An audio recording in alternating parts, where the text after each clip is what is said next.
Allora, buongiorno a tutti, è un piacere aprire oggi il terzo incontro di Herencias.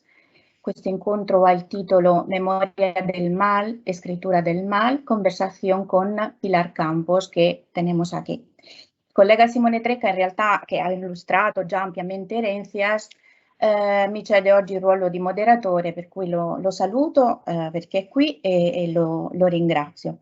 Do il benvenuto a Pilar Campos, ospite protagonista di questo incontro che ha accettato questo invito in occasione della prossima uscita della traduzione italiana della sua opera L'Erida en el costado, nella collana proprio di Herencias, Scrittura di memoria e identità. Il volume sarà curato da me, ma la traduzione sarà realizzata da Donatella De Vivo, che è una nostra studentessa di secondo anno della laurea magistrale, che poi avremo modo di conoscere. Allora, prima di presentare Pilar, desidero ringraziare i colleghi che sono in linea, gli studenti dei corsi di laurea triennale e magistrale e di dottorato delle università di Pisa, di Torino, Udine e i nostri studenti di Roma 3, anch'essi presenti, numerosi in piattaforma. Dunque, gli esperti del settore conosceranno già molto bene il profilo di Pilar Campos. Io in questa occasione cercherò di sintetizzare gli aspetti sintetizzare alcuni degli aspetti del suo curriculum e soprattutto a beneficio degli studenti.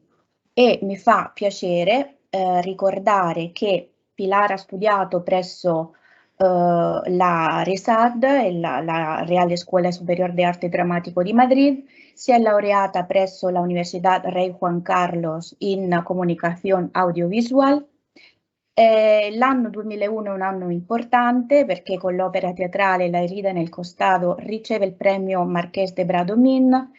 L'opera debutta al Teatro Rojas di Buenos Aires e in seguito viene rappresentata all'interno del Festival de Autores Contemporáneos di Alicante.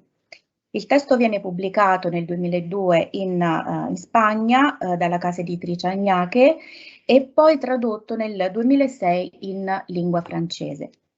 Vorrei menzionare poi alcune delle opere che seguono La herida en el costado, Medidas variables, pubblicata da La uña rota nel 2002, l'opera debutta nuovamente a Buenos Aires per la regia di Lola Arias.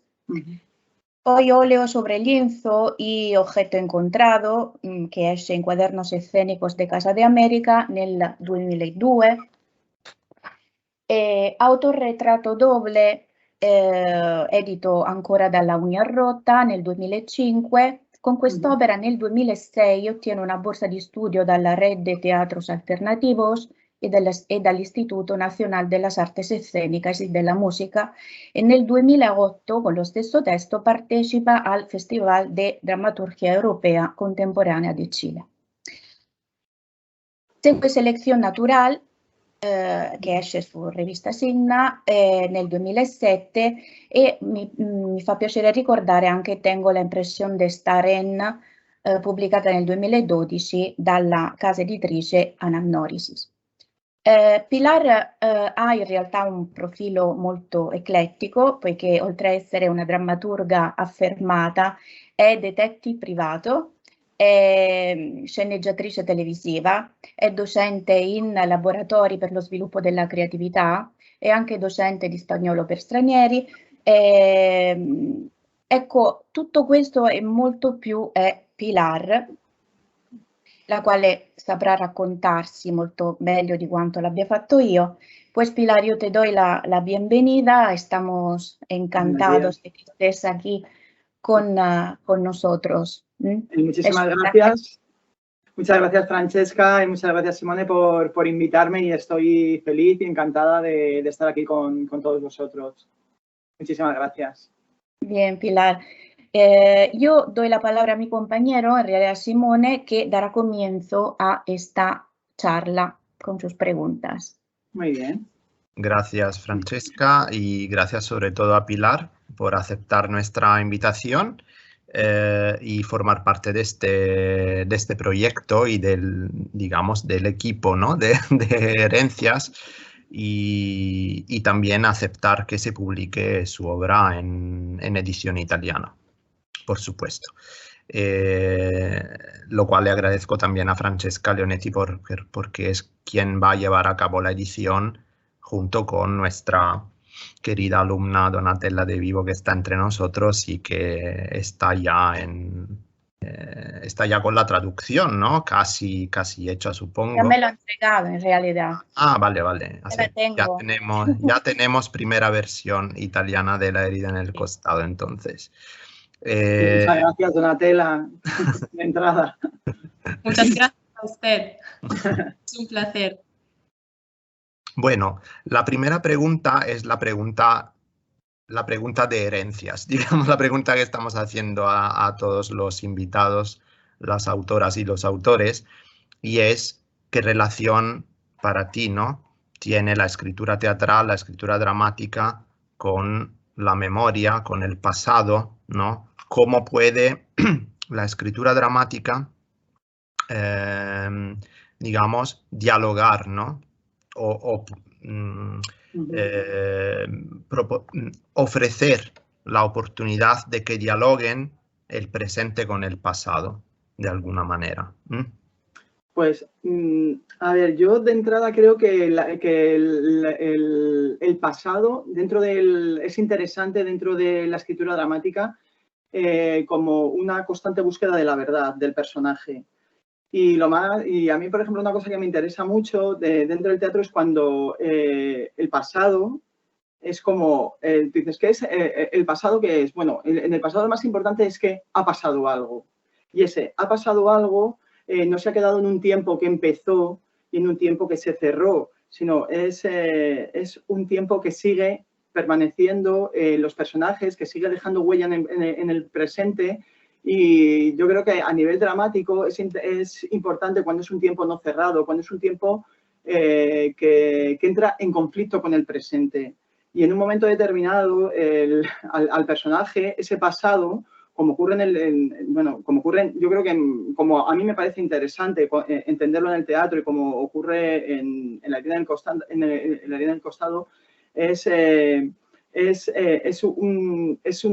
al personaje ese pasado no concluido no le deja seguir, no le deja continuar, no puede continuar, ¿sabes? No, es una especie como de obstáculo. Y hay un momento determinado en el que el personaje dice, ya está aquí, esto hay que enfrentarlo, esto hay que una de dos, o acabo con ello o esto acaba conmigo, ¿no? Ahí es un poco así. Luego, por otra parte, todo el tema del pasado y todo el tema de la memoria es una especie como de... O sea, para mí lo interesante es cuando el personaje recuerda, es cuando la memoria actúa como una especie como de voy en busca de la pieza, que para acabar un puzzle que esté inconcluso, porque esto, si no, ¿sabes? Yo no puedo continuar. Yo creo que la diferencia entre ese pasado no muerto, ese pasado espectral, ese pasado que machaca, que persiste, que no ha acabado, que genera no solo conflicto, sino genera inestabilidad y que hay que enfrentarlo en algún momento. Yo creo que la principal diferencia con la anécdota, ¿no? Cuando en un momento determinado dentro del teatro un personaje cuenta una anécdota, es que la anécdota se recoge, se trae al presente y se vuelve a dejar. Es decir, no influye en el personaje, es decir, es algo que se cerró en su momento y se trae sin dolor. La memoria siempre es una memoria, uno recuerda, el personaje recuerda y es interesante porque tiene que deshacerse de la herida, porque tiene que olvidar. Entonces, hay un momento en el que eso tiene que acabar un poco cerrándose, ¿no? Y para mí también hay otra cosa muy importante con respecto a la memoria y al pasado, es el hecho de que la memoria y el pasado, el personaje recuerda y es interesante como tiene que ver el silencio y la privacidad. Son dos elementos de la memoria que a mí me parecen muy interesantes. El silencio en el sentido de es un acto privado frente en la obra, por ejemplo, en la obra de la herida del Constantino siempre vemos el mundo de dentro y el mundo de fuera, que a mí es algo que como dramaturga me interesa mucho, es decir, lo que somos como personaje público y luego todo aquello, todo ese otro mundo, que es un mundo de silencio, es un mundo de privacidad en el que estamos absolutamente solos y es algo que solamente conocemos nosotros y es algo totalmente muchas veces desconocido, ¿no? para el mundo de fuera, ¿no? Entonces, más o menos el pasado y la memoria al final están ahí y regresan, lo que es un poco para curar una herida, ¿no? De alguna manera. Y esto más o menos te contesta. Luego hay otra cosa que, por ejemplo, que también me parece interesante y que está mucho en la herida del costado, que es esa especie, ¿no? De cuando en la herida del costado se empieza la primera frase, en plan de se enciende la luz, como en plan que en la memoria también como un acto de ritual, como bueno, estamos aquí, ya es hora, ¿no? Ha llegado la hora, ¿no? Ese momento de decir, bueno, ya ha llegado la hora, que nos pasa también un poco a los seres humanos, ¿no? Esa cosa de no me quiero enfrentar, pero hay un momento en el que para poder continuar, para poder avanzar, para poder concluir, el personaje se sienta y dice, bueno, ahora estoy aquí, yo hablo, porque también es una manera de lo que hablaba de la pieza que queda, ¿no? De la pieza que te toca ir a buscar, ¿no? Que te toca ir a buscar y luego encima hay una cosa que a mí siempre me llama mucho la atención y me gusta en teatro y en literatura, porque también creo que es así en la vida, que es que cuando uno recuerda, cuando uno vuelve, es decir, siempre a mí me gusta hablar de ese extraño conocido con el que nos encontramos, ¿no? Ese extraño conocido que somos nosotros, porque uno vuelve y vuelve un poco como para quiénes somos en cada momento, pero que uno al regresar también se mira como con esa otredad, ¿no? Pero ¿quién soy yo? ¿Con qué derecho tengo? ¿Con quién me voy a encontrar? Y esa pregunta del con quién me voy a encontrar, qué es lo que me voy a encontrar y qué es lo que voy a traer, ¿no? para reconstruirme o para acabar de destruirme, yo creo que ese es el miedo, ¿no? De la memoria, ese es el miedo del pasado también un poco, de ese regreso hacia algo que realmente ya no sabes quién eres, ¿no? Porque de alguna manera ese volver es en plan de ahora soy otro y aunque tú te creas que ese otro, es decir, aunque tú te creas que dices, no, somos los mismos, no, nunca somos los mismos. ¿Sabes? Es decir, en esa mirada al pasado, en esa mirada atrás para reconstruirnos, al final siempre somos otros, ¿sabes? Un poco así. Entonces, bueno, pues no sé, un poco así. Siempre es un poco el solucionar, siempre es una especie del recuerdo hay una especie como de, o sea, el recuerdo porque tengo una obstinación de olvidar, ¿sabes? De quitarme algo ya de encima. No es un... Y siempre a mí me parece interesante el teatro que el pasado vuelva para chocar con el presente. Es decir, siempre es un choque con uno y en ese choque de trenes, de tiempos, es donde yo creo que ahí es donde surge algo interesante. Porque si no, el pasado si viene y es un pasado ya concluido, no es un pasado acabado, ¿no? Ese pasado a mí no me resulta interesante porque simplemente es una narración de hechos que dices, bueno, pues es una narración de hechos, ¿no? A mí, por ejemplo, a mí todo el tema de cuando escribí esta obra y en general a mí me interesa mucho cómo también está tratado todo el tema de la tragedia clásica de la que yo soy muy lectora y he sido muy lectora. Y entonces esa cosa como que en este caso es un poco extraño, ¿no? Que el pasado vuelve porque hay una especie como de viaje del héroe. Lo que pasa es que en este caso el héroe es un villano que tampoco sería ni un villano, porque no sé, es esa cosa como de un viaje al pasado, ¿no? Que tiene que concluir, donde tiene que concluir uno, somos víctimas de nuestras acciones y al final eso no puede quedar indemne, ¿no? Entonces, esa especie como de viaje al pasado del héroe donde al final, en ese sentido, todos acompañan, ¿no? Todos acompañan a Eichmann a decir, bueno, ya está bien, ¿no? Ya esto ya tiene que concluir. También me parece interesante, ¿no? Lo de todo ese concepto de pasado trágico, hay una especie de no te vas a librar de tu destino, pero el destino de ninguno, es decir, porque cada uno forma parte tiene el suyo, es decir, no solo el asesino de masa, sino el pequeño hombre de a pie, la pequeña niña, es decir, todo el mundo al final parece como que tiene que rinde cuentas, ¿no? Y es una especie de pagar por esa especie no sé, tampoco es una culpabilidad, pero bueno, pero sí un poco, ¿sabes? ¿Sabes? Es el pasado que viene a tomarse, a rendir cuentas, a tomarse justicia, ¿no? En plan, esto no queda así, de cualquier manera, ¿sabes? Vale. Gracias, Pilar. No, porque claro, es que esto entronca, ¿no? Muy bien con todo el tema de que también caracteriza, ¿no? Un poco el teatro de la memoria actual, ¿no? Que también tiene que ver con estas herencias, ¿no?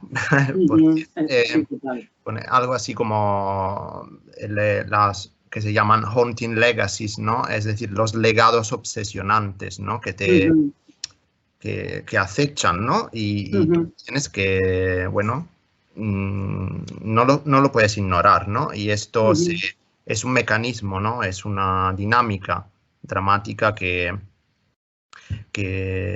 muchas obras del teatro de la memoria actual, ¿no? Tienen en común. Es decir, el sujeto obsesionado, ¿no? por un pasado con el que tiene que enfrentarse, ¿no? Y que genera conflicto, ¿no? No solamente colectivo, sino también individual, ¿no? Para el personaje mismo. Esto es muy evidente también en La herida en el costado, ¿no? Todo esto. Entonces, gracias por tu respuesta. Y entrando un poco, ¿no? En materia y en la obra La herida en el costado, como toda obra, ¿no? Que tiene que ver con la historia de alguna manera, ¿no? Porque claro que aquí no estamos hablando solamente de memorias privadas, ¿no? Sino también de una memoria colectiva, de una memoria histórica. Entonces, la pregunta que te hago tiene que ver con el trabajo de documentación, ¿no? Previo que realizaste a la hora de escribir la obra y también la relación que esta obra tiene con el concepto, ¿no? De banalidad del mal propuesto por Hannah Arendt, ¿no? Que no sé si nos puedes contar un poco cómo surgió La herida en el costado a partir, ¿no? de los materiales documentales que consultaste y también de la lectura de Arendt. Un momentito.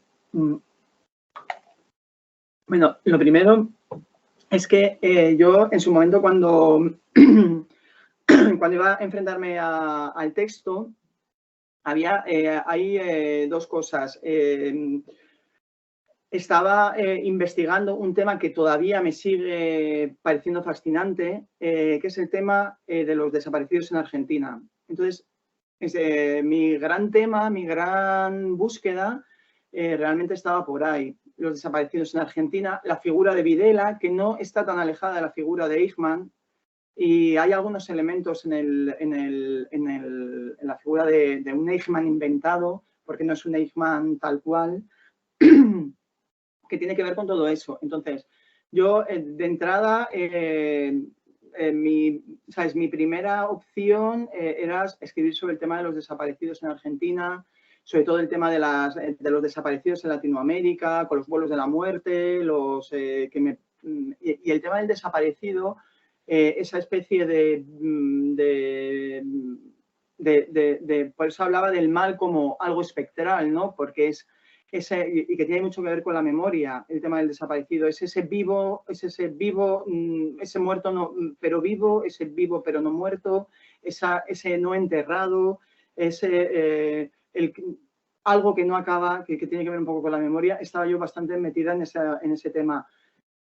Un año antes de escribir el texto, yo había me había ido de viaje a Polonia, a Cracovia, porque quería ir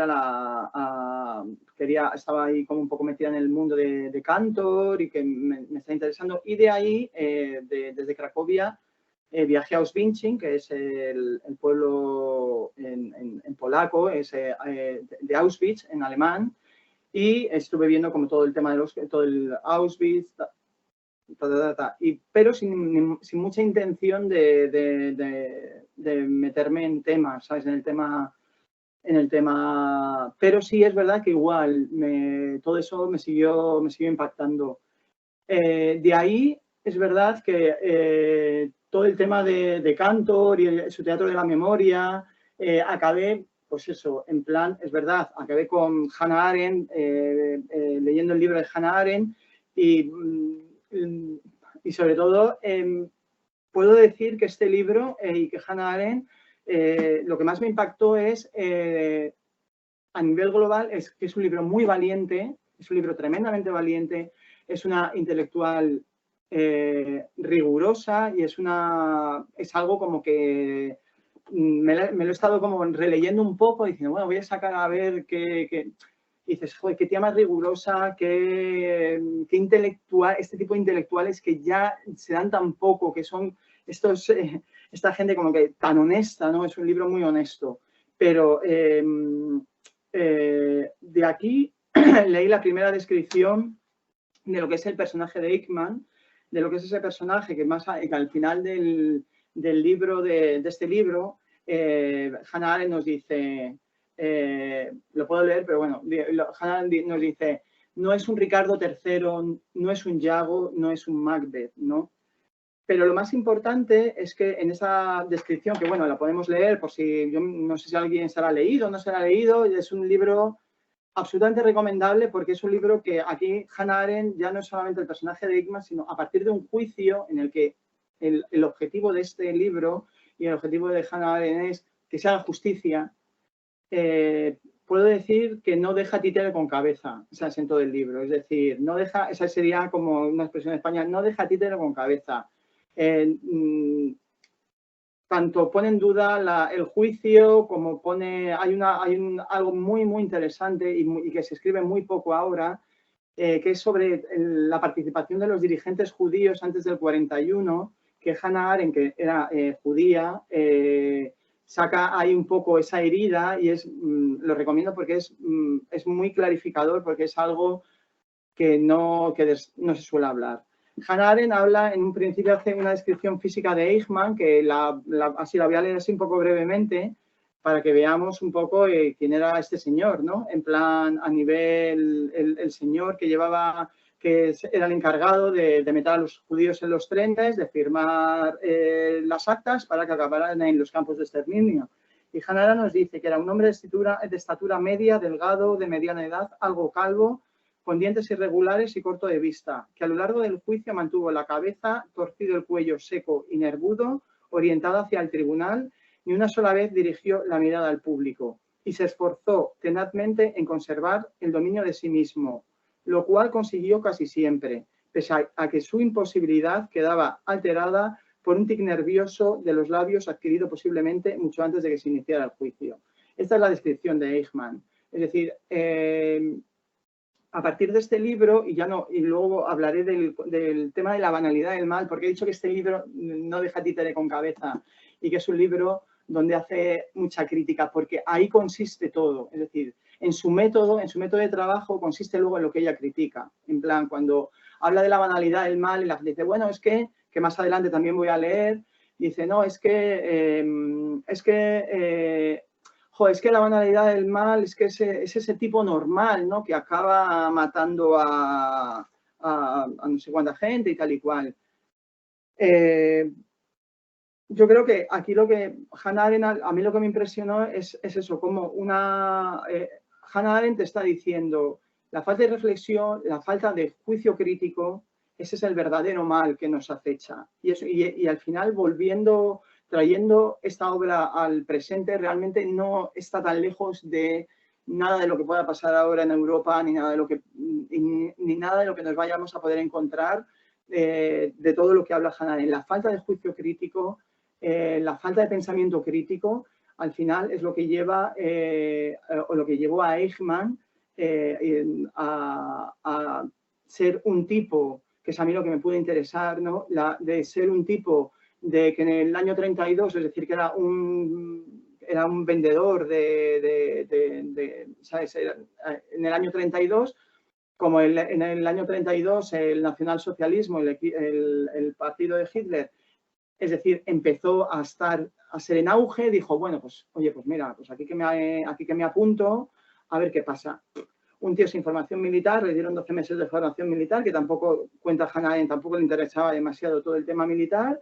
O sea, de repente el tío tenía familiares judíos, o sea, no es precisamente un ideólogo, no es un fanático, ¿sabes? Nos dice Hannah Arendt, sino bueno, pues es un tipo que se metió en esa maquinaria funcionarial de los nazis, ¿no? Y bueno, pues al final, pues mira, aquí me queda el uniforme de Hugo Boss, que mira, que me meten aquí en el tema de migración, ¿sabes? En todo el tema de migración, que es, repito, es muy interesante, antes del 41 que pasó entre todo el tema de la inmigración judía, es algo bastante interesante y de lo que habría que investigar más.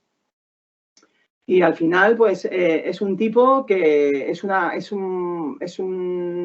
maldad ahí cotidiana y reflexiva, falta de pensamiento.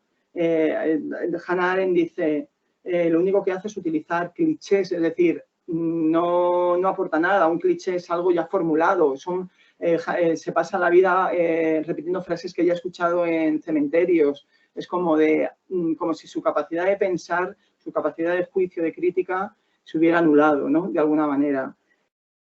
Es decir, yo a partir de esto, realmente, bueno, pues eso, también un poco es interesante, ¿no? Cuando que se habla mucho de ello, ¿no? Pues como cuando los psiquiatras hablan de, pues es un tipo normal, es un tipo más normal que yo, que tras pasar por el trance de examinarle, hasta un sacerdote, declara que Eichmann era un hombre con ideas positivas. Bueno, que trataba muy bien a su familia, todo ese tipo esa relación como familiar, porque esto no deja de ser al final una especie de tragedia familiar también un poco, evidentemente me interesó por lo que tiene de contemporáneo, por lo que tenía de contemporáneo ¿sabes? Yo estaba ahí como también metida, a su vez estaba estudiando mucho el tema de la enfermedad, es decir, estaba leyendo mucho a Thomas Bernhard, que para mí es un autor capital no hablo solamente en mi escritura teatral, sino en mi vida, porque al final, es decir, uno lee es decir, es un autor que me ha formado a mí como persona. Pues Thomas Bernhard, Cantor, voy a sacar aquí libros de los que, pues, Vattel, Rosenkranz, La estética de lo feo, más todo lo que tengo por ahí de gente vinculado a escritores alemanes, qué pasó, ¿no? Esa cosa de qué pasó con Alemania, ¿no? Después del 45, toda esa especie de reflexión filosófica que hubo. ¿Sabes? Me empecé a meter en el tema, pero realmente, ¿sabes? No sabía muy bien cómo encararlo. Al final del libro, es decir, cuando nos cuenta un poco Hannah Arendt quién era este hombre, un poco, y ella también intenta entenderlo, porque habla mucho, el libro de la banalidad del mal es muy interesante porque habla mucho de algo que es apasionante, que es el tema del lenguaje y todo el tema de las normas idiomáticas que se impusieron en la época del Tercer Reich. Esto es algo fascinante. Es decir, cómo en plan y es algo que realmente yo, todo el tema de la banalidad del mal como falta de juicio, como el pensamiento se destruye y al destruir el pensamiento de una persona se destruye también su voluntad de decidir, de alguna manera, su voluntad de decir no, de pensar, también hay de sometimiento, hay una cosa extraña. Claro, habla mucho de todo este tema de toda la normativa que impuso el Tercer Reich del lenguaje justamente para anular para anular lo que es en plan la voluntad y el pensamiento pues de los alemanes o de los nazis, ¿sabes? Porque hablar de Alemania también esto es un poco peligroso. Bueno, estás ahí metiéndote en un tema complicado. Pero sí crearon unas normas idiomáticas. Entonces hay cosas, ¿sabes? Y dedica gran parte del libro, ¿sabes? A hablar de todo el tema idiomático, ¿sabes? Y cómo de repente dice las normas idiomáticas, es decir, cómo el Tercer Reich se llenó de eufemismos, dice que todos los documentos, hay muy pocas, dice, no se encuentran en documentos donde se encuentra la palabra asesinato, pero el asesinato fue sustituida, dice, nos cuenta Hannah Arendt, por el derecho a una muerte sin dolor, por ejemplo, ¿no? Dice, las primeras cámaras de gas fueron construidas en el 39. Dice, debemos conceder a los enfermos incurables el derecho a una muerte sin dolor, ¿no? Entonces, dice, jamás, dice, en ninguno de los papeles se lee la palabra asesinato. Y luego más adelante, porque esto es algo que de repente le da mucha importancia a Hannah Arendt y a mí me parece algo increíble, es en plan, a ver si os encuentra así como más cosillas, que es en plan el tema como de, a ver un poquito, dice todo el tema de cómo, a ver, espérate, pues eso, como por ejemplo todo el tema se inventa como todo el lenguaje de la deportación, el lugar de este grupo de gente va a viajar al este para decir que va a ir a un campo de concentración. Entonces, es decir, tenían totalmente prohibido el utilizar determinadas palabras bajo castigo. Entonces, a mí eso también fue una cosa que cuando lo leí, es decir, cómo a través del lenguaje, es decir, anulamos el pensamiento, nos metemos se mete el personaje en esa mecánica burocrática, que eso no exime de nada. Pero Hannah Arendt dice, esa falta de pensamiento, esa falta de criterio, esa falta de negación, ese es el verdadero mal. Y ella incluso le cuesta mucho, y a mí también, o sea, me costó mucho como, ¿sabes? Incluso desde el punto de vista de la criminología, esa cosa como me costó entender el concepto me costó entender Alemania en ese momento, ¿no? O sea, no me atrevía mucho ni sabía muy bien cómo afrontar este personaje porque, es decir, en la obra de La herida en el costado, el personaje de Enoch, que es uno de los investigadores, es decir, ahí está todo, ¿no? Ahí está gran parte de esto, está el personaje de Enoch, porque dices, a ver, un pueblo en el 32, de repente llegan estos tipos, de repente gente de clase media, normal, se meten en el partido, acaban convirtiéndose en militares. Eichmann acabó en Argentina, es decir, acaban metiéndose en esta historia de matar judíos ahí a mansalva. Esto se acaba en el 45, todo como en un periodo de tiempo, ahí como brutal, ¿no? Cuando al final de la obra, al final del texto, que es ahí cuando ya empecé a ver un poco la luz, habla de qué pasó, nos cuenta Hannah Arendt de qué pasó cuando a través de diferentes cambios de identidad, un franciscano en Italia le facilitó el pasaporte a Eichmann Argentina. Es decir, a partir de ese momento que se da otro elemento que a mí me interesa mucho en el teatro, que es todo el tema del disfraz, de la ocultación, siempre el mundo de dentro y el mundo de fuera, ese quiénes somos en cada momento, es decir, quiénes somos en cada momento. Para mí esa es la gran pregunta de esta obra. ¿Quiénes somos y no sé si realmente al final hay una capacidad de poderla realmente contestar y no sé, hay como una especie de respuestas que no se sabe ni al final ni dónde está la pregunta, ni cuál es la pregunta adecuada, ni siquiera si hay que hacer la pregunta, ¿sabes? Porque no hay una especie como de valor de hacer la pregunta, no sé. Entonces, al final, Hannah Arendt nos cuenta que es ahí donde parte todo también un poco. Nos cuenta como, al final del libro, como Eichmann acabó en Argentina, de ser un tipo, el teniente que, no sé, ¿sabes? Él siempre se lamenta de que no llegó a coronel en la, ¿sabes? Es decir, utilizó el Tercer Reich, es el típico mal, el mal desde la imposibilidad, desde la frustración. Es decir, acabó metido en toda esta mecánica del Tercer Reich de este señor, con un uniforme militar, no sé, medio tal, con una posición alta. De repente acaba en Argentina. ¿Cuántos años después? Desde el 32 que se metió, que empezó hasta, no sé, acabó en Argentina en un barrio donde el barrio no tenía ni luz ni electricidad. Es decir, él encontró trabajo en la Mercedes-Benz y se fue solo.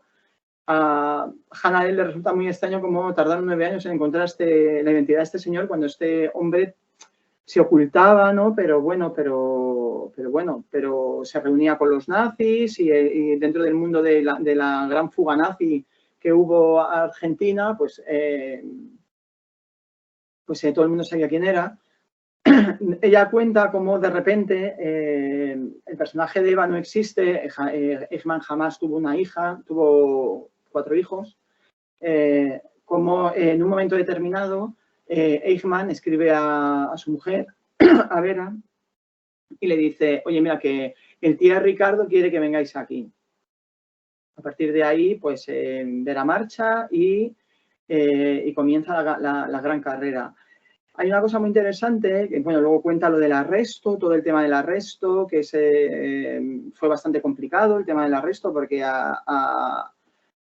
lo curioso es que Hannah Arendt de alguna manera critica a Alemania y dice que bueno, el arresto fue complicado porque a Eichmann se le pudo juzgar en Jerusalén por ser una apátrida, es decir, fue raptado en un país extranjero, es decir, eso iba contra todas las normas procesales, toda la normativa internacional.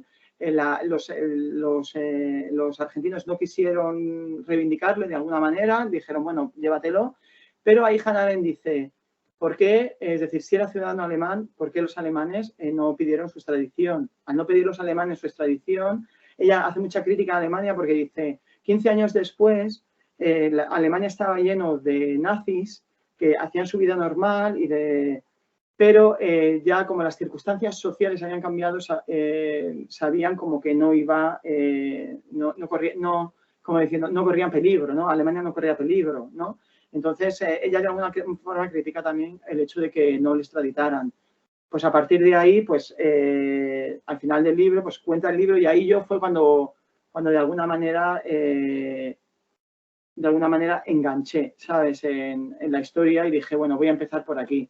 ¿Sabes? Me costó mucho lo que es en plan ver desde qué punto, es decir, qué es lo que a mí me interesaba contar, que era un señor que tampoco sabía quién era, en qué se había convertido, por qué se había convertido en eso, quién era en el momento en el que fue arrestado, es decir, todo fue ¿sabes? ¿Qué ocurre cuando se desengancha es decir, cuando alguien se mete en una estructura, una persona aparentemente normal, que no es ideólogo, porque lo del aparentemente normal, hombre, normal, ahí está la cosa, ¿sabes? Pero consigue meterse en una estructura, la estructura, esa burocrática deshumanizante de los nazis, consigue que ese tío consigue su sueño, consigue ser alguien, lleva su uniforme, no sé qué, pero ¿qué ocurre cuando, que si cumplía órdenes, que no sé, pero qué ocurre cuando una persona así se desengancha de todo eso? ¿En qué se convierte? Es decir, ¿qué ocurre? Es decir, no es eres el de antes, eres el de, es decir, ¿dónde está? Porque tú también, ese personaje también tiene memoria, ¿sabes? A mí digo, a ver, en ese momento en el que está Argentina, ¿quién es ese personaje? El personaje de antes de alistarse, al Partido Nazi en el 32, es decir, un tipo normal, de clase media, vendedor, que iba cambiando de trabajo porque se aburría. O sea, es un poco como tantos alemanes. Es decir, el alemán, no le llama monstruo Hannah Arendt, sino ese tipo que de repente se mete en una maquinaria malévola y acaba convirtiéndose en un asesino de masas, y una vez que se desprende de eso, que desaparece eso que le sostiene, eso que parece que le ha llevado a algún lado, es decir, ¿quién eres en este momento? Entonces, a mí es saber quién era ese señor en ese momento de Argentina, sabiendo todo lo que es antes, es decir, pero sabiendo por todo eso que ha pasado, fue lo que me costó mucho el averiguarlo, porque yo también quería averiguarlo. O sea, yo también tenía mucho interés en decir, ¿pero quién es este tipo? Porque de alguna manera también me contestaba a ¿qué pasó? Es decir, ¿qué puede pasar en un momento dado de la historia? Es decir, ¿qué puede pasar ahora? ¿Me entiendes? Donde se estamos normalizando cosas, situaciones, emociones, frases, comportamientos. Es decir, en España, en cualquier país, es decir, yo me pongo el ejemplo de mi país, pero donde se dan cosas como de, bueno, como esto ya, normalizar cosas que dices, no sé, ¿qué pasa? Entonces ese personaje me llamó toda su vida, toda su memoria casi malévola. Dije, ¿y ahora este tipo quién es? Bueno, sabemos quién es, que eres Eichmann, que no te justifica nada, que no eres un estúpido, que evidentemente no eres un tonto, pero ¿quién eres ahora? ¿Me entiendes? Y ¿qué pasa ahora, no? Porque como este tipo, muchos se quedaron en Alemania. Es decir, como este tipo no. Pero otra cosa que también quería contar era que muchos años antes, es decir, es decir, yo estaba trabajando camarera ¿sabes? Por la mañana, mientras estaba estudiando, tal, muchos años antes, y de repente, y esto es absolutamente cierto, yo estaba trabajando en una cafetería cerca de Castellana, en la calle Castellana, y de repente yo servía en café a un tipo, y esto es absolutamente verídico, y de repente era un señor mayor, o sea, muy mayor, y de repente una vez el jefe me dijo, ¿sabes que ese tío fue un nazi? Ese tío es un nazi en Alemania. Y yo dije, tío, ¿qué me estás contando? ¿Sabes? Esa imagen que tengo de ese señor, que de repente, es decir, pues muchos emigraron a España, otros a Italia, otros se fueron desplegando por el mundo, cada uno con sus responsabilidades, con sus muertes en sus espaldas. Es decir, la de Eichmann era porque era flagrante, porque tenía un cargo. ¿Y qué pasó con todos esos? Con todos esos que de repente se integraron en las sociedades, o sea, se reintegraron en Alemania. Alemania dijo, sí, hombre, me voy a perder un ingeniero. Sí, hombre, vamos, para nada. Es decir, porque todo el tema nazi no solamente los nazis, todo el nazismo lo creó diplomáticos, ingenieros, abogados, médicos, es decir, que formó parte un entramado de gente. Dice, ¿qué pasó con toda esa gente, con todos esos otros asesinos que nunca fueron juzgados y que de repente se insertaron una vez que acabó el nazismo? Que es como de, bueno, a ver ahora quiénes somos. Esa es la pregunta, a ver ahora quiénes somos. Pues muchos se integraron, siguieron en sus puestos en Alemania, como ingenieros, como médicos, y ahí está. Eichmann fue juzgado, pero ¿quién era Eichmann? Ahí fue ¿sabes? Entonces ahí pues me tocó como hacer mucha investigación, sobre todo porque era un tema delicado y porque quería, ¿sabes? La vida de Eichmann como tal me interesaba poco, pero es decir, ¿en qué se convierte alguien que ha pasado por todo eso? Es decir, ¿qué queda de todo eso? Eso sí que me interesaba. Y ahí está un poco la banalidad del mal. Muchas gracias, Pilar. Yo no sé, Francesca, te voy a ceder la palabra otra vez porque tampoco quiero hacer todas las preguntas y que... Sí, vale, sí, muchas gracias. Yo, Pilar, voy a seguir con dos curiosidades sobre la herida del costado. Vale. Y voy a centrar la atención en esta pregunta sobre en el personaje de Eva, ¿no? Eva escribe el mal sin describirlo, en realidad, a través de los recuerdos, ¿no?, de niña. Pues, ¿qué función tiene en la estructura dramatúrgica la alternancia de planes temporales, Pilar? A ver, enganchando también un poco con el tema de la banalidad del mal, mira, hay una cosa, a ver que tengo por aquí, que para mí toda la obra empezó con esta imagen y tiene que ver un poco con eso. Dice, que habla Hannah Arendt, dice, la figura de un hombre en el interior de una cabina de vidrio. Es decir, esa imagen está, a partir de ahí, pues después de leer todo, la historia de Eichmann y tal, es decir, esa imagen me perseguía. Y esa imagen está en la obra de otras maneras, evidentemente, con el tema de las mariposas. Es decir, la figura de un hombre en el interior de una cabina de vidrio.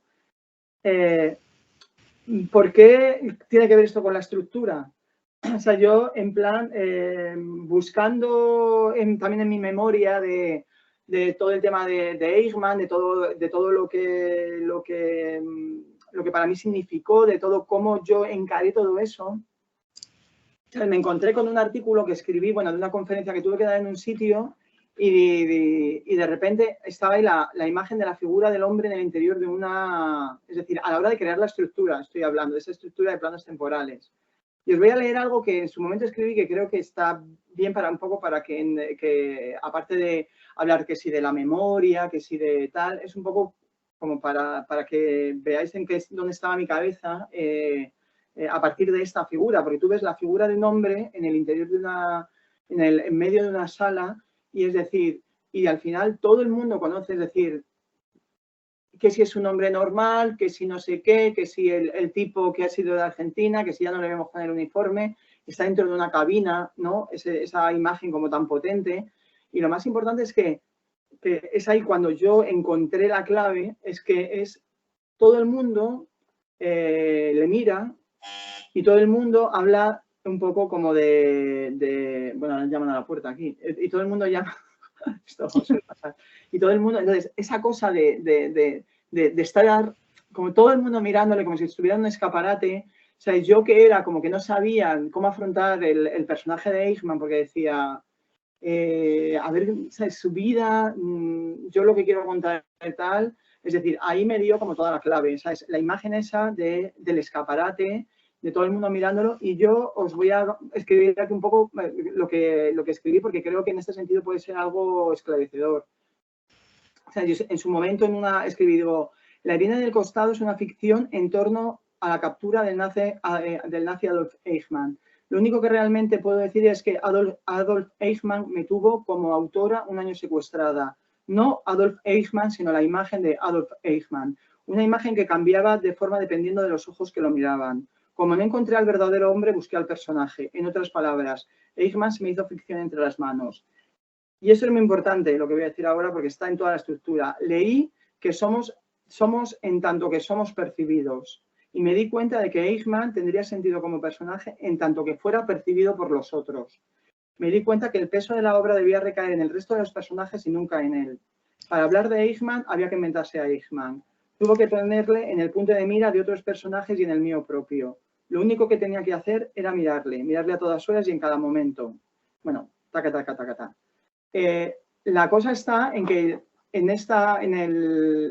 me di cuenta que al final el personaje central no era Eichmann, sino Eichmann era algo en el que estaba en el punto de todos los personajes, estaba es decir, todo el mundo le miraba, todo el mundo se miraba y todo el mundo se preguntaba quién soy yo respecto a ese tipo que tengo ahí enfrente, que es un asesino de masas.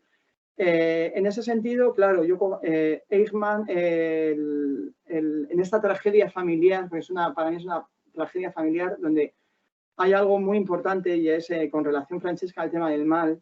Para mí, yo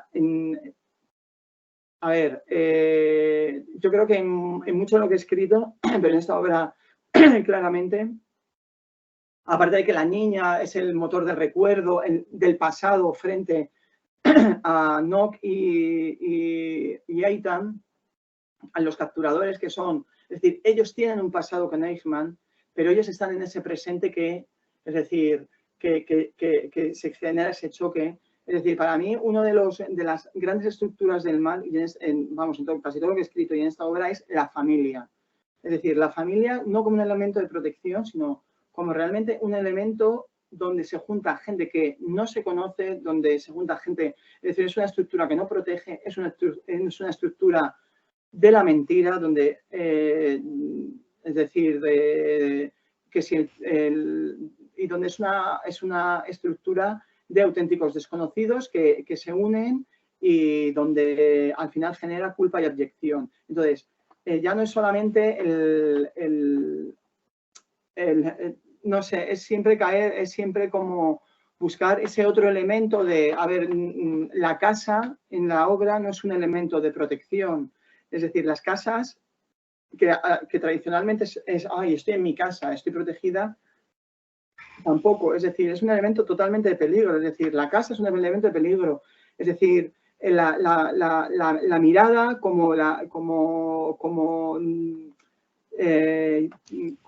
siempre con el tema de lo público y lo privado, que a mí me parece algo fundamental. Es decir, otro que te observa, es decir, tú observas, Eichmann observa, es decir, es la distancia que da la mirada del otro. Es decir, entonces al final es como una especie como de amor, de una especie de amor corrompido, una especie de amor en el mal, donde la familia no protege, es algo maligno. Las casas que deberían proteger tampoco protegen, porque hay un ambiente que también es dentro de la casa, que en lugar de ser un ambiente de liberación y un ambiente de que uno llega a casa y dice, bueno, ya estoy en mi casa, ¿no? Después de tener un largo día de lo que sea, estás en tu casa. Pues no, tu casa no es eso, tu casa no es el lugar de liberación, tu casa es un sitio donde te observan, es un sitio donde es constantemente violado. A su vez, dentro de tu casa tú no estás seguro, tú no estás protegido. La familia no es una estructura que protege tampoco, sino todo lo contrario, es una estructura que te trae culpabilidad, es decir, que está vinculado de alguna manera con lo maligno, porque tú tienes un padre, tienes una madre que te están, de los que estás heredando y no estás heredando lo bueno que se supone que tienes que heredar. Entonces, hay una especie del mal que es como una especie de que se identifica con la protección al bien común, ¿no? Que sería como eso, el bien, como protección del bien común. Y aquí el mal es todo lo contrario, ¿no? Es como no protege el bien común, sino que destruye el bien común. Y la familia, es decir, como esa estructura también un poco como maligna, ¿no? El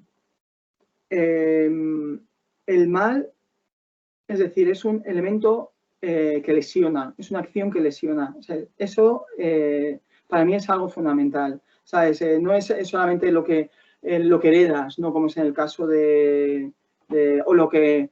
o casi como lo que de repente o como lo que te construye, ¿no? Como casi que el mal de Eichmann parte casi de su inutilidad y de sus ganas de medrar casi de una manera fácil, metiéndose y aceptando todo lo que te dicen y diciendo, venga, yo acepto todo lo que me dicen con tal de llegar a algún lado, ¿no? Es decir, no es esa falta de pensamiento tampoco, sino al final es una acción que siempre lesiona. Y en esa acción que lesiona, es decir, todos miran a Eichmann intentando reconstruir eso, intentando, es decir, reconstruir esa lesión, ¿no? En plan, a partir de ese personaje que es la figura del mal y que es una figura lesionadora para todos los demás. Es decir, para la madre, para la hija, para la historia, para los que están fuera de la obra, para los desaparecidos, para Eitan, que son dos raptores, pero a su vez son dos víctimas es decir, también han perdido a sus familias, ¿no? Entonces, es decir, es como una acción, un acto de lesionador, ¿no? Luego, también, no sé, así en relación al mal, ¿sabes? Hay una cosa que me parece también muy interesante y que me parece muy actual, ¿sabes? Que es el mal, que digo, joder, me he puesto a pensar otra vez en Eichmann, digo, realmente el mal surge por conseguir un beneficio y ese mal como sinónimo de conseguir un beneficio que estaba ya en el propio personaje de Eichmann a la hora de decir, bueno, bueno, mira, me voy a quedar fuera de todo esto, no, venga, me meto en todo esto y ya tiro para adelante, ¿no? Con lo que sea, ¿no? Y me da igual ya en qué me convierta. Perdón.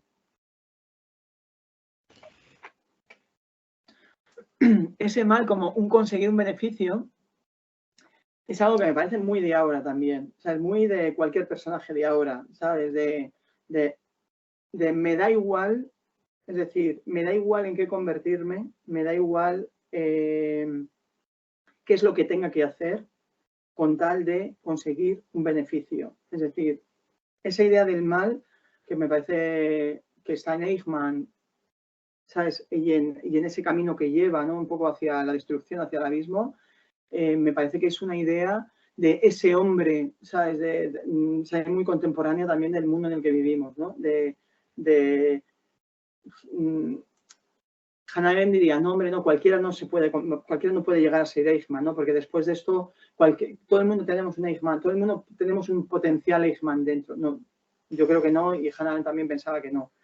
Pero esa idea del mal como cualquier cosa, es decir, la idea del mal como conseguir un beneficio a costa de lo que sea, sí que por ahí sí que me parece que pueda ser interesante a nivel de que las historias se repitan, es decir, un poco con todo esa estructura ética que se ha creado, en la que estamos viviendo ahora, y esa especie como de estructura ética que también se vivió en la época de donde tengo que llegar a ser alguien, ¿no? Y ese llegar a ser alguien es a costa de lo que sea, es decir, me voy tragando lo que sea, ¿sabes? Voy cediendo en lo que sea. Y más o menos de ahí surge todo un poco. No sé si te he contestado, Francesca, sí, o... Claro, gracias, Pilar. Y sí, pensaba en que la sensación que genera la obra, efectivamente, es esa de ansiedad, de peligro, ¿no? Porque es allí donde reside el mal, es allí, en esa casa que tendría que ser un lugar de protección donde efectivamente reside, ¿no? El mal. Y pensaba también en que el teatro sigue siendo una herramienta, ¿no? Una herramienta imprescindible de construcción de identidades, porque en este caso la figura de Eichmann es la síntesis de las miradas, es el resultado de las miradas de todos los personajes, ¿no? Y está perfectamente construido todo eso. Y Pilar, voy a seguir con una pregunta más, una preguntita más. Me ha llamado muchísimo la atención durante la lectura de la obra la reiteración obsesiva de los hechos, la repetición de los pensamientos y la insistencia en los números. Pues son estos elementos, por lo menos es lo que he pensado yo, unos recursos expresivos que permiten la alusión simbólica a la persistencia del mal, a la multiplicación de las muertes. Sí, el tema del contar, bueno, el tema del contar está muy en la infancia, ¿vale? Está como muy en la infancia. El tema un poco es algo como infantil también. Eso también siempre me ha gustado, eso de observar a los niños, de que hacen como cosas como raras, que se lían como a contar coches y tal, como esa cosa como un poco extraña, como un poco de la locura y tal, ¿no? Así. También es verdad que hay una cosa que siempre me interesó cuando escribí esta obra y me sigue interesando, que es todo el tema de la enfermedad en todas sus vertientes. ¿Sabes cómo nos funciona la cabeza? ¿Cómo nos funciona el cuerpo? ¿Cómo nos funciona la cabeza con respecto al cuerpo? Pero es verdad que es hay dos cosas. A veces es como... tiene que ver un poco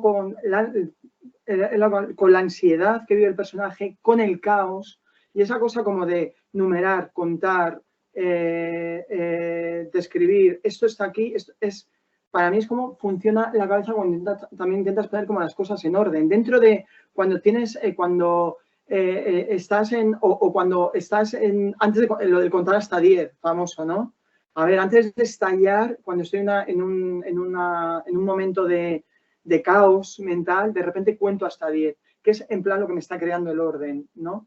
Entonces, toda esa especie de intentar sea, traigo el caos, estoy en el caos y es cómo a veces nos funciona la cabeza las obsesiones, ese contar, ese clasificar, es esa manera de intentar como voy a recordar, es como también cómo funciona el recuerdo también un poco, ¿sabes? Porque la obsesión siempre funciona con la repetición y el recuerdo siempre funciona, eso es así, no, es decir, no, voy a fijarlo porque no quiero que se me olvide, voy a fijarlo porque quiero, porque quiero realmente enterarme, quiero, es decir, lo traigo de la memoria, lo traigo del olvido y la repetición no solamente es un elemento de angustia, es un elemento de fijación, es un elemento de esto, ¿sabes?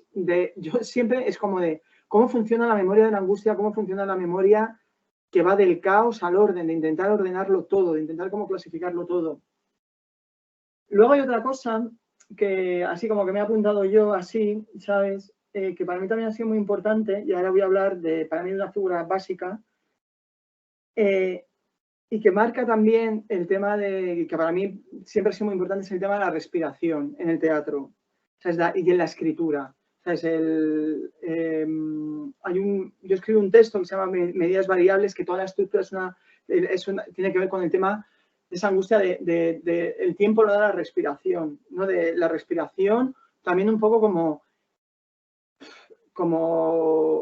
igual, algo que a mí me obsesiona es el mundo de fuera y el mundo de dentro. Es en plan de, como el hombre dual, siempre estoy como con el hombre dual, es decir, ¿qué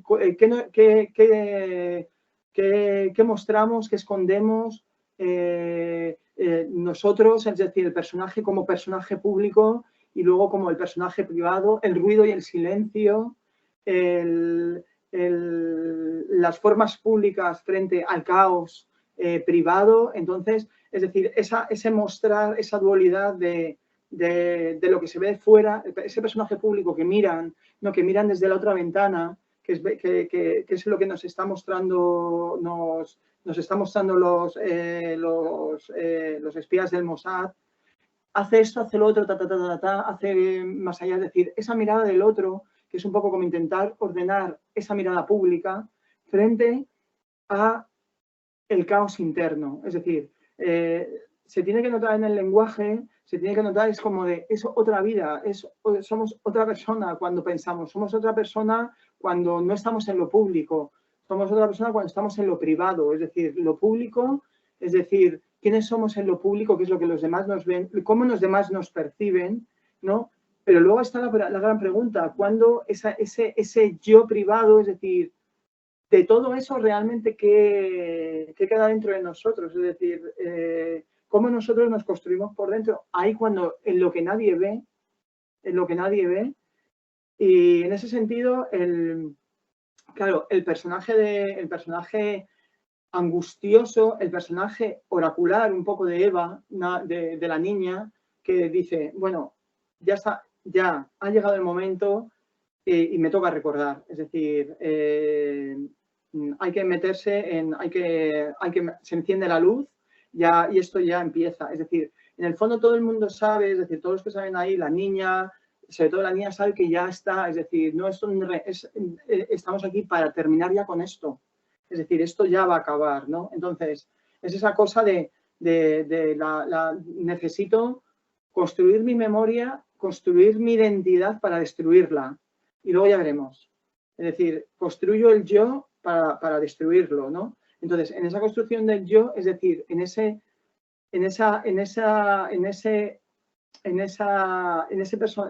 entidad, en ese yo privado frente a lo público, que lo público siempre es el orden, es la frase bien construida, es la educación, es el cómo somos en función de cómo los demás nos perciben. Todo tiene como un orden, una estructura lingüística, unas formas en las que todos nos comportamos, como estamos todos aquí ahora, pero en el yo privado no tiene ese orden, no tiene ese tiempo, ¿sabes? No tiene esa vibración, es decir, va por otro lado. Es decir, ahí sí que yo no tengo que estar dando cuentas a nadie. Es decir, si yo estoy obsesionada por algo, porque hay algo que me obsesiona en mi cabeza, ahí no tengo a nadie que me mire, soy yo la que me miro. ¿Sabes? Ahí hay una especie como de libertad donde mi cabeza puede funcionar como quiera y donde me dejo que me funcione como quiera.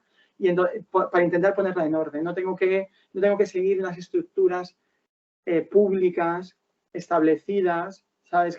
Y eso nos pasa a cualquiera, ¿sabes? No es el personaje de Eva, lo que pasa es que es un personaje que su escritura se convierte en algo confesional. Entonces es como si de repente, cuando estamos preocupados por algo, obsesionados por algo, de repente alguien pudiera escuchar nuestros pensamientos. Y dicen, joder, ¿no? Pues, o sea, es decir, realmente, ¿qué descubriría de nosotros, no?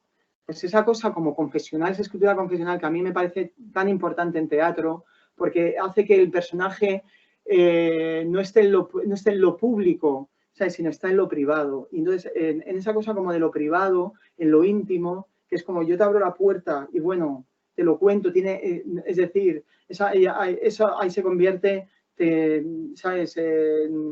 No hablo con todas las estructuras gramaticales, te muestro mis obsesiones, te muestro mi angustia, te muestro mi desorden, ¿sabes? Para intentar ponerlo en orden. Es ahí cuando el personaje me resulta interesante porque se expone. Porque es un personaje que se expone, es un personaje que ya no le importa, es decir, ya no le importa cómo los demás le vean. Dicen, bueno, es decir, y entonces ese punto de ese tipo de escritura donde el personaje abre su cabeza para decir, mira, es decir, lo que hace, esta soy yo, ¿no? Y aquí, y esta soy yo y eso, y te estoy mostrando ese lado que todos tenemos y que es un lado interesante en cada uno de nosotros, pero que cuesta tanto mostrar. Claro que, ¿cómo voy a mostrar esto, no? Si somos en cuanto los demás nos perciben, ¿no? Es decir, nuestra identidad se crea también a través de la mirada de los otros. Nos creamos nosotros nuestra propia identidad. Entonces también hay como una especie como de ese choque, esa obsesión donde ella ya no tiene por qué tener esas normas lingüísticas frente a lo público, frente al otro, sino mi cabeza, mi angustia, mi obsesión, mi catástrofe, mi falta de esa ruptura del centro, esa ruptura del yo, es decir, la muestro de una manera íntima, porque al final es algo íntimo de cada uno, o sea, esa cosa como casi como de hablar al oído, ¿no? En plan de decir, mira, así esto es lo que pasa y esto estoy intentando averiguar, porque claro, ella también está intentando poner las cosas en su sitio, antes de que la catástrofe llegue. En este sentido, también, y justamente enganchando con todo el comienzo, bueno, ¿y cuáles son tus lecturas? Cuando tal, y lo decía al principio, a mí la tragedia griega, para mí leer la poética de Aristóteles fue revelador. Fue algo como... Fue revelador, fue en plan, no tanto en plan y lo voy a enganchar un poco con esto. No tanto en plan como siempre, es en plan es que es una obra muy aristotélica tal, que yo tampoco he sabido mucho qué significa todo eso, porque parece como que el conflicto es protagonista, antagonista, no sé qué, tacatá. Sino, no, es que la propia palabra ya tiene conflicto, la propia palabra como tal ya crea una imagen, la propia palabra ya tiene un sonido, la propia palabra ya crea un olor, ¿no? Entonces, a mí todo el concepto de catarsis de Aristóteles es algo que para mí fue revelador. Fue algo, yo cuando leí la poética de Aristóteles, y para mí fue algo totalmente revelador, como yo lo entendí, claro, luego aquí cada uno lo entiende de su manera. Y seguí leyendo Aristóteles y me leí la metafísica de Aristóteles como algo casi como una especie de reto intelectual, porque dije, quiero leer Aristóteles, pero sobre todo porque me leí la poética de Aristóteles y para mí fue una de las mayores satisfacciones emocionales e intelectuales que he tenido en mi vida, fue entenderlo. Fue el punto en el que estás leyendo, que no sabes muy bien de qué va la vaina, de qué va todo esto, y hay un punto que para mí eso es la verdadera lectura, cuando de repente dices, se te ilumina, entonces se te encajan, se ponen todos los astros en línea, todo encaja y empiezas a decir, no sé, he llegado a algún lado mentalmente, Dios, estoy entendiendo esto, pues a mí Aristóteles, que le tenía ahí un poco ahí abandonado al pobre, o sea, me encantó, ¿sabes? Me encantó, pero sobre todo, y eso sí que me ha guiado toda mi escritura, y tiene mucho que ver con esto. Cuando voy a leer exactamente lo que quiero decir. Dice, con el tema, dice, sugería que el espectador, Aristóteles en su poética, o sea, tengo yo escrito, sugería que el espectador podía llegar a la catarsis escuchando el texto con los ojos cerrados. Para mí esto es algo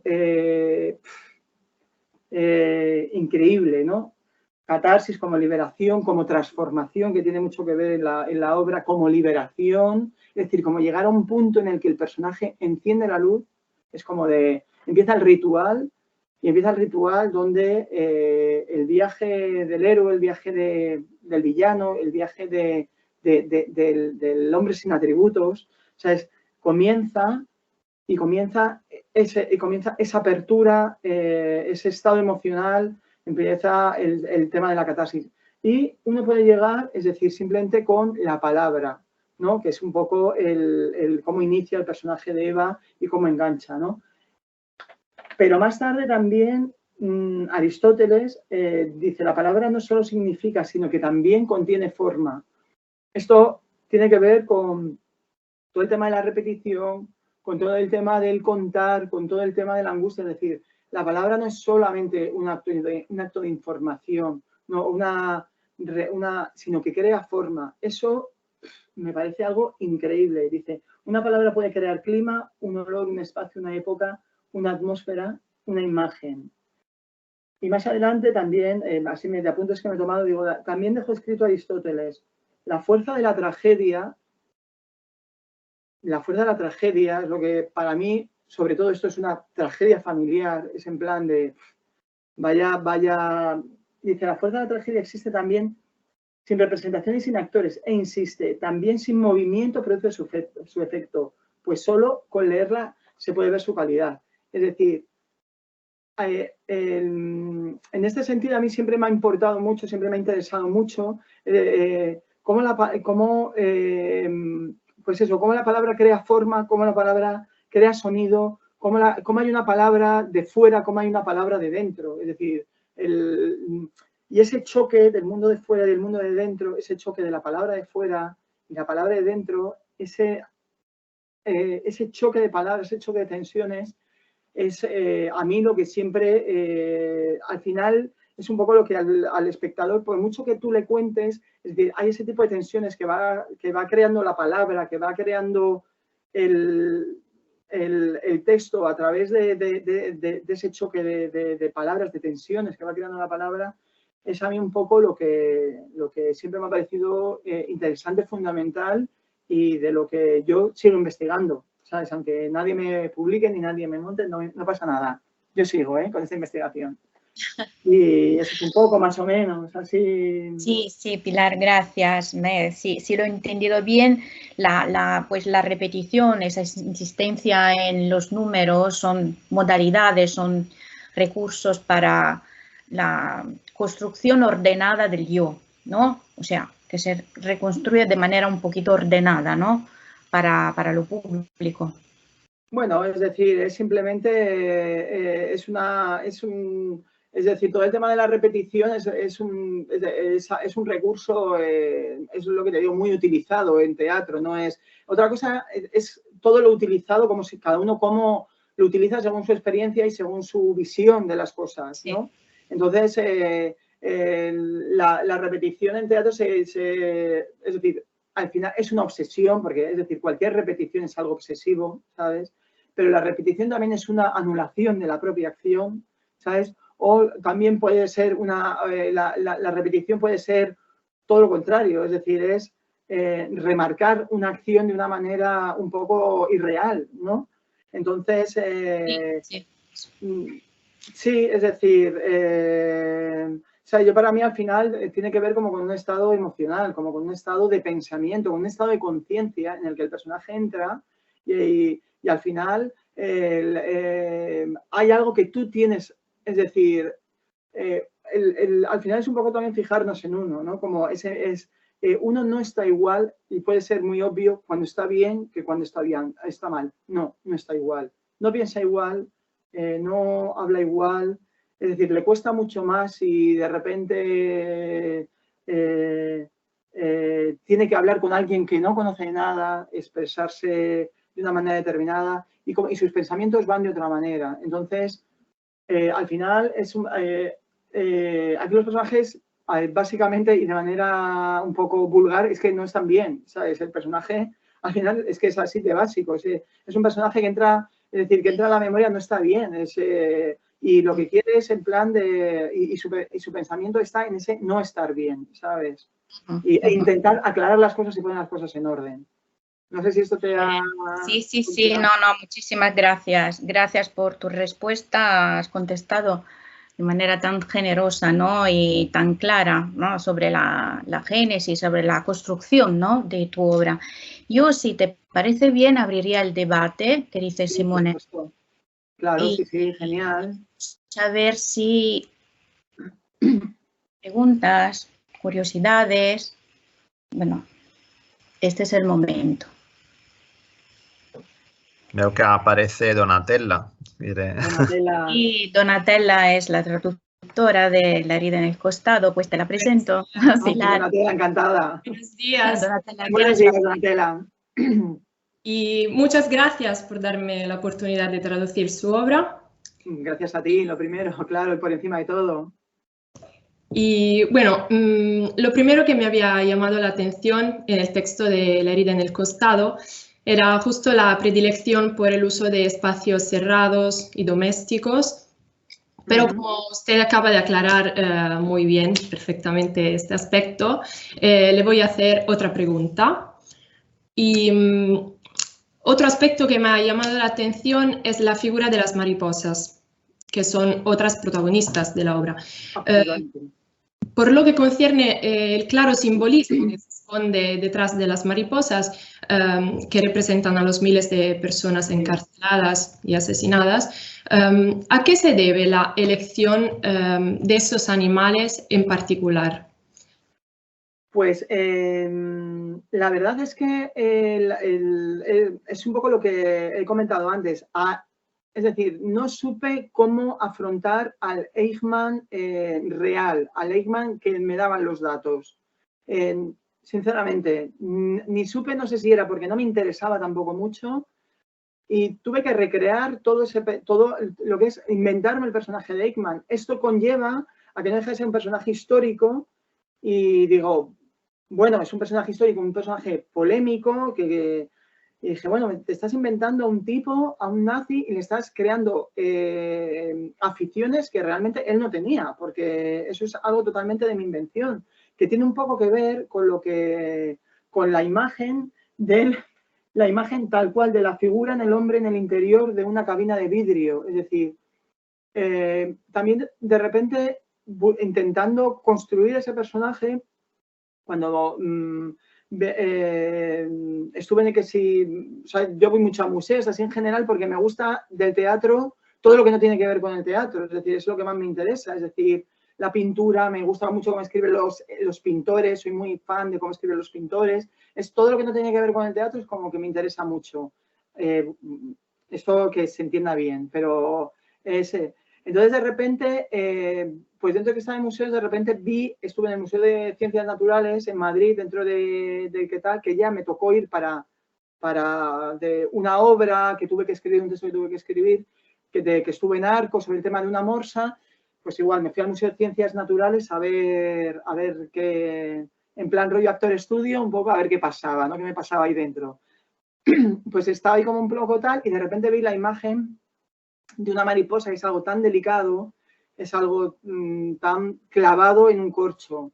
Entonces, la imagen de la vidriera, ¿no? De esa imagen del hombre dentro de una cabina de vidrio y la imagen de ver algo tan delicado, algo tan bello como es una mariposa clavado, me pareció, digo, que si vas al Museo de Ciencias Naturales en Madrid es un museo de los horrores, algo totalmente espeluznante, ¿sabes? De cabezas cortadas, colgadas, bicharracos, insectos ahí clavados, es como una especie como de museo de la muerte, ¿sabes? Así, de repente fue como que empecé como a girarlo, a girar la cabeza. Luego me empecé como a sacar libros sobre todo el mundo de tipos de mariposa y tal, y me quedé alucinada, porque claro, yo, el mundo de las mariposas, del que yo total, vamos, era una, vamos, y yo sigo siendo, ¿sabes?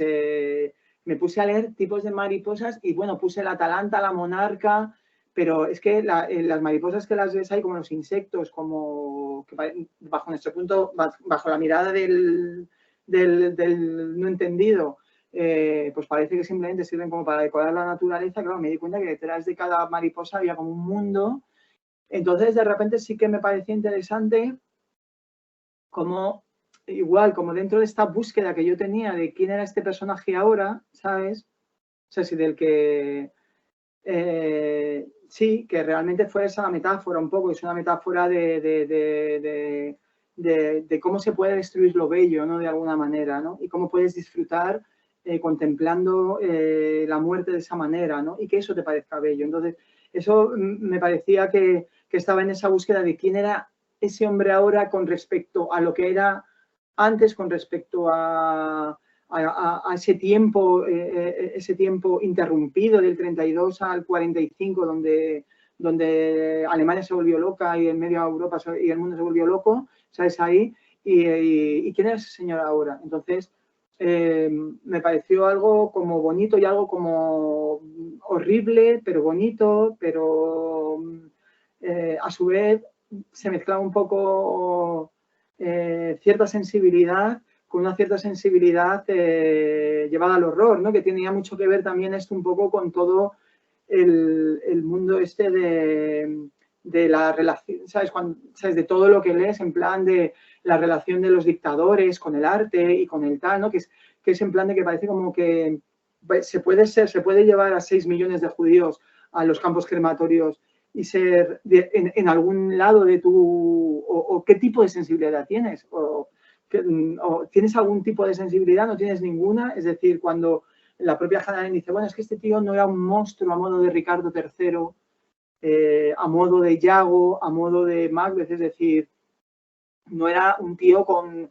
Es decir, lo que sí que al final une a esos personajes, que luego me he puesto a pensar cuando dijo eso, cuando volví a leer eso de Hannah Arendt, o sea, me puse a pensar en Ricardo III cuando me lo leí, en Macbeth cuando me lo leí, y dije, hay una cosa que sí que tienen en común, ¿sabes? Y tienen en común esos personajes que, es decir, tanto Ricardo III como Iago como Macbeth funcionan, es decir, dan una cara al exterior y otra cara al interior, ¿no? Es decir, tienen una estructura externa que es la que muestran, con la que engañan, y luego por dentro, el mundo de fuera y el mundo de dentro, maquinan de otra manera. Lo que pasa que claro, Eichmann en ese sentido no era un intrigante, no era un... Es decir, sí tenía sus propósitos, pero o sea, no llegaba tanto, no es que fuera tonto, es decir, tonto no tenía un pelo, pero claro, pero no tenía una cabeza tan bien construida como estos personajes shakespearianos, ¿sabes?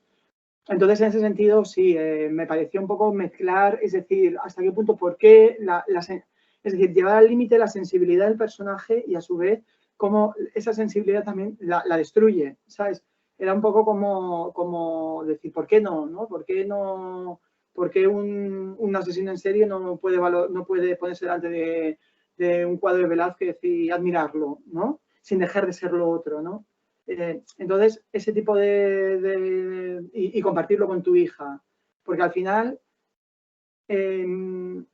cuando digo que el personaje de Eichmann es un personaje claro, es muy fuerte porque es un personaje histórico, pero al final, yo al final lo que quería era crear ahí, justo en ese momento, hablar de una familia también, es decir, hablar de una familia, es decir, que a mí me interesa mucho lo familiar ahí, ¿no? La relación del padre con el hijo, de la mujer con el hombre, ¿sabes? Y eso por un lado, y por otro lado, ¿quiénes somos en cada momento? Ahí está la gran pregunta. Es decir, ¿quién es este hombre en cada momento?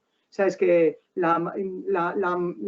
que ninguna, ni la madre ni la hija dice, ¿quién es este tipo? ¿No? ¿Quién es este hombre que ahora le da por hacer este tipo? No sabía yo que a ti te daba por esto, ¿no? De ir a cazar mariposas y clavarlas y saber, es decir, entonces también habla un poco de somos extraños entre nosotros, somos desconocidos entre nosotros y sobre todo en el ámbito familiar que que bueno, que nos pasa a todos en nuestras familias, ¿sabes? A unos más, a otros menos, pero es esa cosa como de lo familiar también como extraños, ¿no? De repente, y un poco llevar la sensibilidad del personaje a un personaje, ¿sabes? Llevar una especie como hay una sensibilidad perversa de las mariposas, ¿no? Y lo de meterlas y observarlas, ¿no? Como todos los personajes también han hecho con Eichmann, hacen con Eichmann un poco para saber quién es ese personaje, quién es ese personaje ahora, para saber quiénes somos nosotros. Necesito saber quién es Eichmann para saber quién soy yo. ¿Sabes? Para saber quién soy yo ahora, ¿sabes? Entonces, eso le pasa un poco a todos los personajes, por lo cual sí hay una metáfora y el mundo de las mariposas es muy interesante. Se lo recomiendo a todo el mundo que lo indague de vez en cuando porque es un mundo fascinante, sí. No sé si te he contestado. Sí, muchísimas gracias. Sí, nada, gracias a ti, de verdad. Gracias, Donatella. Gracias, Pilar. ¿Una pregunta más?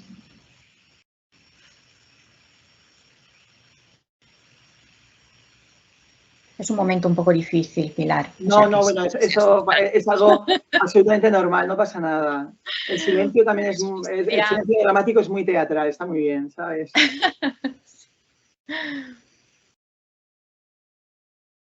Sí, a mí me chocó mucho esto de las mariposas cuando lo leí, porque, claro, lo vinculé con el tema de la identidad también, ¿no? Es decir, claro, este hombre que serial, ¿no? De forma serial mandó a matar, ¿no? A miles de millones, ¿no? de personas sin que le importase, ¿no? La identidad. Se obsesiona, en cambio, con conocer, ¿no? La identidad de la mariposa que está coleccionando, ¿no? De forma tan macabra también, ¿no? Como además es interesante, ¿no? Me ha chocado mucho. Me incomodó mucho este elemento de la obra. Me incomodó. Me cuestionó mucho y, claro, lo encontré un poco, lo leí con un poco de horror, ¿no? Este elemento. No solamente por lo de la mariposa clavada, ¿no? En sí, sino también asociado, ¿no? A una persona, a un personaje, en este caso, como Eichmann, ¿no?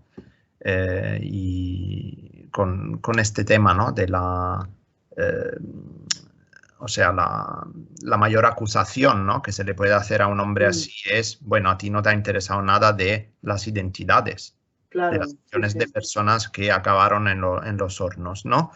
Y verle ahí, ¿no? Tan interesado, en cambio, ¿no? En la diferencia, ¿no? Entre un tipo de mariposa y otro, sí que es chocante. O sea, a mí me impactó mucho. No es una pregunta, es una... No, sí, es una... Compartir un poco también mi lectura, ¿no? de la obra. Claro, sí, ese también es un poco el objetivo, por lo que te digo yo también un poco de crear, de no crear un personaje, porque yo creo que no es así, al final la gente no es así, ni el tipo más horrible. Vamos, que sigo siendo como súper friki con el tema de los asesinos, en no sé qué, y sigo ahí como, porque es algo que me gusta saber ese punto donde no está el cliché, ¿no? El cliché también que tanto habla Hannah Arendt, ¿no? De los clichés, donde no está el cliché, es como de, ¿y por qué no? ¿No? Justamente aparece en la obra también que aparece el tema del perro, ¿no? Que quería mucho a su perro, tal, no sé qué. Eso, por ejemplo, me llamó mucho la atención leyendo a Videla, que viene de ahí, porque como Videla no tal, pero en cambio era como, ¿sabes? Estaba súper apasionado de su perro, quería mucho a su perro. Entonces, tú dices, es un poco eso, ¿no? Dices, ves un tipo que parece que tú ya de entrada, es decir, la cabeza de cualquiera, ya le encasilla de una manera. Pero dices, pero lo que tú intentas es, no, es decir, este tipo tiene una familia, es decir, un tipo como este tiene una familia, tiene un hijo que no se tiene por qué comportar igual, o sí, no lo sé, pero tiene una, es decir, cómo es el amor en esta persona, ¿sabes? Es decir, fuera de esa estructura de la que le da igual, ¿no? Le dan igual las identidades, donde simplemente firma, donde no tiene, donde se mete donde está en esa burocracia deshumanizante, donde él no le importa haber sido formar parte de esa maquinaria, pero dices, fuera de eso, dices, no tiene por qué ser igual. No sé, esa es la pregunta que me hago, que tampoco he tratado íntimamente con un asesino de masa ni con un asesino en serie, ni quiero, pero digo, no tiene por qué ser igual, es decir, puede ser un hombre de familia, es decir, ¿por qué no? Puede disfrutar, puede de repente ser un gran lector o no, es decir, puede de repente, o sí, ¿no? Entonces yo creo que en ese tipo de personajes como tan al límite, todo lo personal de una persona normal, ¿no? O de una persona corriente, ¿no? Esa sensibilidad es como está, casi voy a utilizar, está en su derecho de tenerla o no, debe tenerla o no debe tenerla. Yo no lo quiero decir, yo creo que sí, ¿me entiendes? ¿Cómo no? ¿Cómo? Pues en eso estuve averiguando, no lo sé si acerté o no, o si de repente hay gente que me puede acusar de, ay, pues es que no sé qué, no sé, no lo sé. Yo creo que sí, es decir, el cómo lo tiene, ahí está el cómo es la sensibilidad de ese tipo, no lo sé. Eso es una cosa que a mí me parece interesante en personajes como estos, ¿sabes? Para que no sea un personaje cliché de, vale, soy el malo, no sé qué, y luego soy siempre malo. Ese es el monstruo. Ese es el monstruo del que hablaba, del que decía Hannah. En este tipo no parece un monstruo, ¿sabes? No es... Pero hay como tantos asesinos que tú dices, joder, mira este tío, ¿sabes? En plan... Entonces, es ahí un poco... Es una línea muy fina, muy delicada, pero que, bueno, pero que a nivel, en este caso, dramatúrgico, es muy interesante explorarla, porque claro, ahí estás ahí en un límite muy fino de irte a cosas un poco interpretables, irte a cosas, pero me parece interesante explorarlo, ¿sabes? Ahí a nivel literario también, ¿sabes? Y, no sé. Gracias, Pilar. Nada, a vosotros. Pues muchísimas gracias por acompañarnos. Gracias a vosotros y nada, me ha encantado, ¿sabes? Es mi obra, pero es que además me gusta mucho, ¿sabes? Sí. Y me ha encantado participar con vosotros y bueno, por lo menos intentar aclarar cosas que, bueno, o participar o intentar aportaros algo de lo que es también un poco mi visión sobre todo el tema de la escritura dramática que está en esta obra y bueno, y nada, que lo hayáis pasado bien un poco también. Sí, pero muy bien. Y gracias por acompañarnos en esta charla. Ha sido un placer. Nada, Francesca, recordar que vamos a ver la obra el 12 de abril en la Real Academia. Sí, muy bien. Y en italiano, por supuesto, en la traducción de Donatella. Se va a hacer una lectura dramatizada. Esto se va a hacer de forma presencial, va a ser un evento presencial el 12 de abril en la Real Academia, pero que lo grabaremos también. Y entonces, quienes no puedan estar en Roma con nosotros, pues lo van a poder ver grabado en la web que estamos realizando de Herencias. Y entonces, luego participar otra vez, si así lo quieren, en el segundo encuentro que haremos con Pilar después, ¿no? de la lectura y del cual vamos a dar noticia más adelante. ¿Vale? Entonces, de momento, agradeceros a todos y a todas y a Pilar sobre todo. Gracias a Francesca por moderar y presentar esta charla. No sé, Francesca, si querías añadir algo para recordar. Bueno, el 7 de diciembre a las 5 de la tarde vamos a tener una conversación con Antonio Tavares, otro dramaturgo.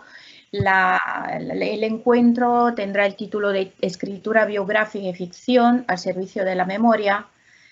Pues lo que dice Simón, esperamos, Pilar, que a estos primeros encuentros virtuales, ¿no?, sigan otros en presencia. Sí, claro. Por lo menos nosotros sí, no te preocupes, sí, seguro que sí, sí. Bien. Además. Bien. Y nada, y para cualquier cosa que necesitéis, pues sabéis ya dónde localizarme, ¿sabes? No, cualquier cosa que necesitéis. Y bueno, y al resto pues igual, pues el día 12 ya vais a conocer el texto de primera mano, gracias a Donatella, que es como mi alter ego. Claro, sí, sí.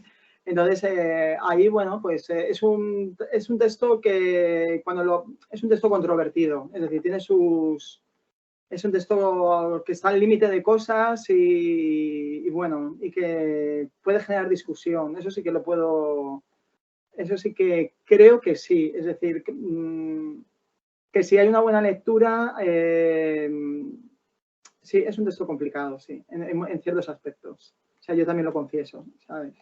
Con lo cual, bueno, os invito a que lo veáis el día 12 y bueno, y que discutamos fuertemente lo que haya que discutir, que está bien, siempre es interesante. Bien, Pilar, de nuevo, muchísimas gracias a ti. Gracias a vosotros, de verdad, muchísimas gracias. Un placer, de verdad, ha sido. Y gracias también a nuestra ya fiel audiencia, ¿no? Pues hasta pronto, gracias a todos. Hasta luego, adiós. Muchas gracias. Hasta luego. Hasta el martes. Hasta luego.